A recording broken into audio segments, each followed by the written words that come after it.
श्री दुर्गा सप्तशती अथ षष्ठोऽध्यायः ध्यानम्। ॐ नागाधीश्वरभीष्टराम् फणिफलोत्तम सोरुरत्नावली भास्वदेहलताम् दिवाकरनिभाम् नेत्रत्रयोद्भासितम् माला कुम्भकपालनीरजकरम् चन्द्रार्धचूर्णम् परम् सर्वज्ञेश्वर भैरवाङ्कनिलयम् पद्मावतीम् चिन्तये। ॐ ऋषि उवाच इत्याकर्णवचो देव्यः स दूतोऽमर्षपूरितः समाचष्ट समागम्य दैत्यराजाय विस्तरात् तस्य दूतस्य तद्वाक्य माकर्ण्यासुररात् ततः सक्रोधः प्राह दैत्याना मधीपं धूम्रलोचनम्। हे धूम्रलोचनासु त्वं स्वसैन्यपरिवारितः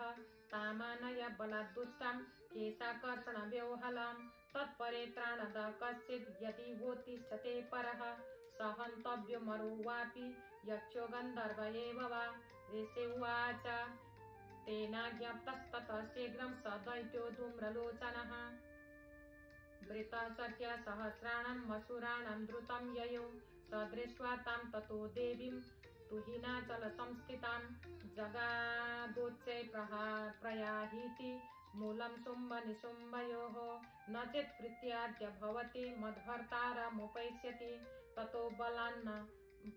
बलान्नयाम्येष केशाकर्षणव्यूहलाम्। देव्युवाच दैत्येश्वरेण प्रहितो बलवान् बलसंवृतः बलान्नयसे मामेवं ततः किं ते करोम्यहम्। ऋषिरुवाच इत्युक्तः सोऽव्यधावतां मस्तामसुरधूम्रलोचनः हुङ्कारेणैव तं भस्म साचकारम्बिका ततः अथ क्रुद्धं महासैन्य मसूराणां तथाम्बिका बभर्ष सायकैस्तीक्ष्णैः तथा शक्ति परस्वधैः ततो घूतशतकोपान् कृत्वा नादं शुभैरवं पपात सुरसेनायां सिंहो देव्यः स्ववाहनः काञ्चित् करप्रहारेण दैत्यनाश्येन चापरान् आक्रम्य चाधरेणान्यान् सजघान महासुरान्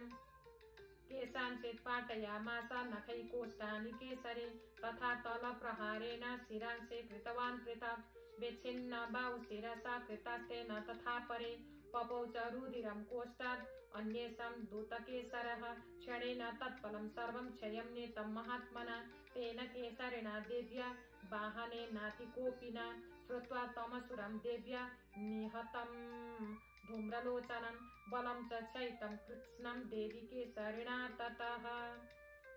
चुकोपदैत्यधिपतिः शुम्भप्रस्फुरिताधरः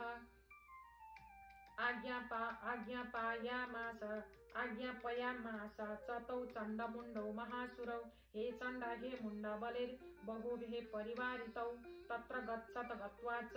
सा समानीयतां लघु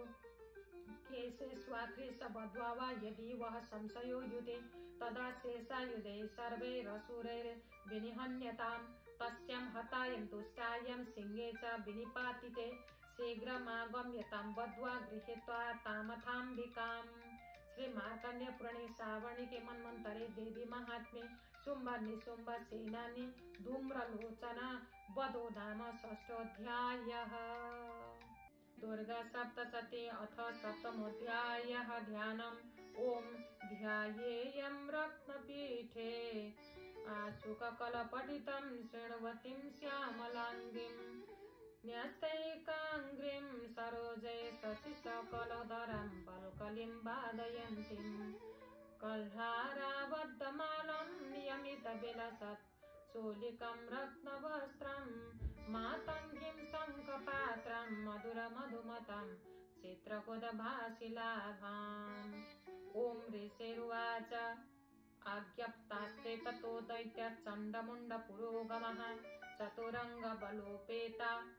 आययुरव्ययुध्यतायुधा ददृशुस्ते ततो देवी निषद्धा संव्यवस्थितां सिंहस्योपरि शैलेन्द्रः सिंहे महति काञ्चने ते दृष्ट्वा तां समादातुं मुद्यमं चक्रुरुद्यताः आकृष्टा शापशिधरस् तथान्ये तत्समीपगाः ततः कोपं चकारोच्चैः रम्बिका तानरिन् प्रते कोपेन च वदनं मसेवनमभूत्तदा भ्रुकुटे कुटिलतस्य ललाट फलकाद्रुतं कालीकरालवदना विनिष्क्रान्ता सिपाशिनी विचित्र खड्वाङ्गधरा नरमाला विभूषणा द्वीपचर्म परिधाना शुष्कमासाङ्क्ति भैरवा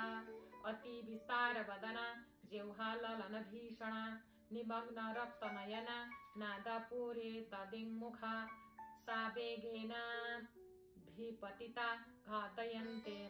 महासुरान् सन्ये तत्र सुरारिणामवक्षयत तद्बलम् पार्श्वे ग्राही योगघण्टा समन्वितान् समानादैकहस्तेन मुखे चित्सेपवारणान् तथैव युधं तुरगै रथं सारथिना सह निक्षेप्य वक्त्रे दशनैश्चर्वयन्त्यतिभैरवम् एकं जग्राह केशेषु ग्रीवायामथ चापरम्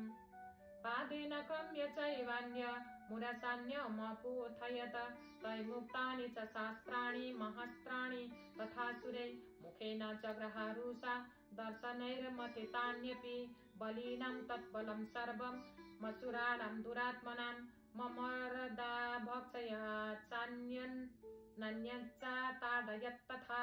अशीना निहता केचित् खड्वाङ्गताडिताः जग्मुर्विना समसुरा दन्तग्राभिहतास्तथा क्षणेन तत्फलं सर्वं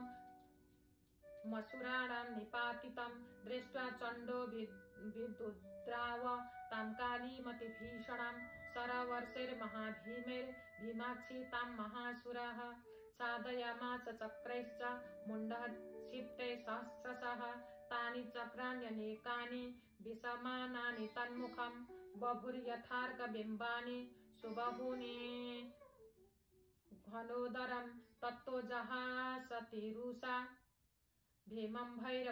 भैरवनादिनी काली करालवक्त्रान्तर्दर्शदसनोज्ज्वला उत्थाय च महासिंहं देवी चण्डमधावत गृहीत्वा चास्य केशेषु शिरस्ते नासिनाच्छिनात् अथ मुण्डोऽभ्यधावत्तां दृष्ट्वा वा चण्डनिपातितम् तमप्यपातयद्भूमौ सा खड्गाभिहतं रुषा हताशेषं ततः सैन्यं दृष्ट्वा चण्डं निपातितं मुण्डं च सुमहावीर्यं दिशो भेजे भयातुरं शिरश्चण्डस्य काली च गृहीत्वा मुण्डमेव च प्राह प्रचण्डाट्टहासमिश्रमभ्येत्य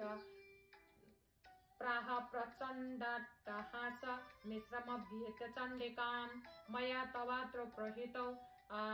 चण्डमुण्डो महापशु युद्धयज्ञे स्वयं शुम्भं निशुम्भं च हनिष्यसि ऋषिरुवाच तावानीतौ ततो दृष्ट्वा चण्डमुण्डो महासुरो उवाच कालीं कल्याणी ललितं चण्डिका वचः यस्माच्चन्नं च मुण्डं च गृहीत्वा त्वमुपागता चामुण्डेति ततो लोके ख्याता देवी भविष्यसि। श्रीमार्कण्डेय पुराणे सावर्णिके मन्वन्तरे देवी महात्म्ये चण्डमुण्डवधो नाम 7मोऽध्यायः।